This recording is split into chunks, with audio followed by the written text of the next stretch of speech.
Let's talk about Galatians chapter 5, verses 22 through 26. Today in our scripture writing, we are focusing in on Galatians chapter 5, verses 22 through 26.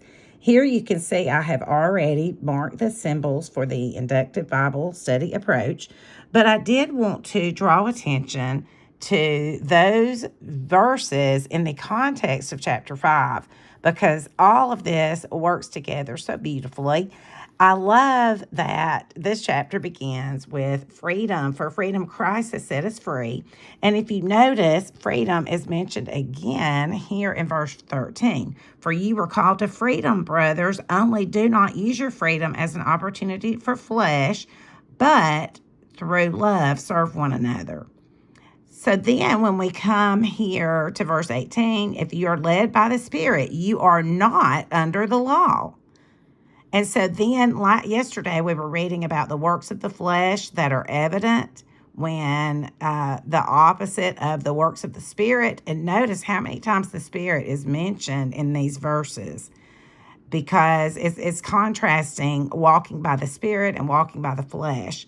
And so when we come to verse 22, but the fruit of the Spirit is love, joy, peace, patience, kindness, goodness, faithfulness, gentleness, self-control. And this part is what I really want to focus in on. Against such, there is no law.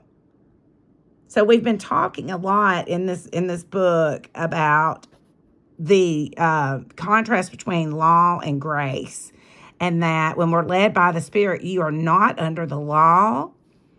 And then they're making this, Paul is drawing this, there's no law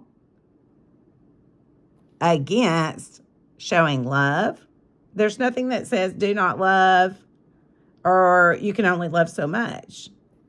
Joy. There's no law against joy. There's no law that says do not have peace. There's no law that says do not be patient. All of these, there's no law against these things. Instead, we need to be filled with all of these, the fruit of the Spirit. And notice, it does not say the fruits of the Spirit. It only is the fruit of the Spirit. It's singular. So when we think about fruit, I know oftentimes we will see maybe some pictures, bulletin board, pictures of fruit. And you might see an apple and then they'll label it love or, a pear and label it joy. But instead, it is only one fruit of the Spirit. When we are bearing the fruit of the Spirit, we should have all of these. That fruit of the Spirit should come with all of these taste or whatever you want to call it. When someone bites into that apple, all of these should be part of that fruit of the Spirit, right? And so our life should exhibit all of these when we are walking according to the Spirit. If we live by the Spirit, so let us also keep in step with the Spirit.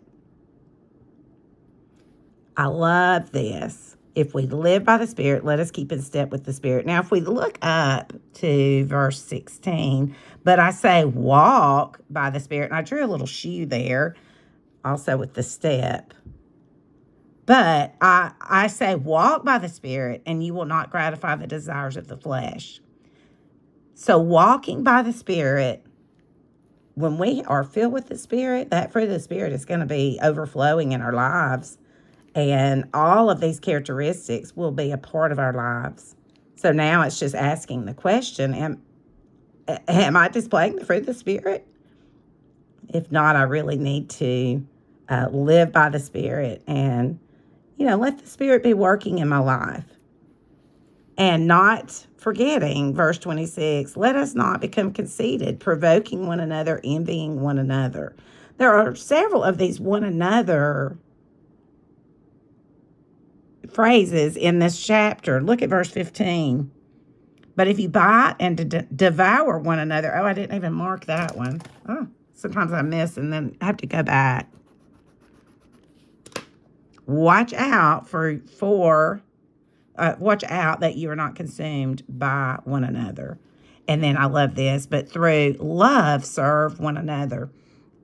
So it's something that we're all working together. We're doing things with one another, right? And God meant for us to work together through this process and affecting others, serving one another, not devouring one another, not consuming one another, and not being provoking one another, not becoming conceited or envying one another.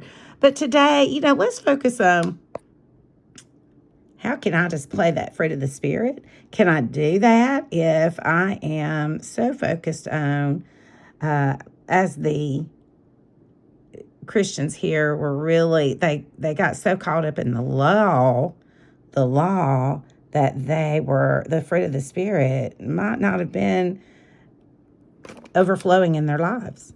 So we want to keep in mind that we want to walk according to the Spirit and live by the Spirit. Have a happy day and happy scripture writing.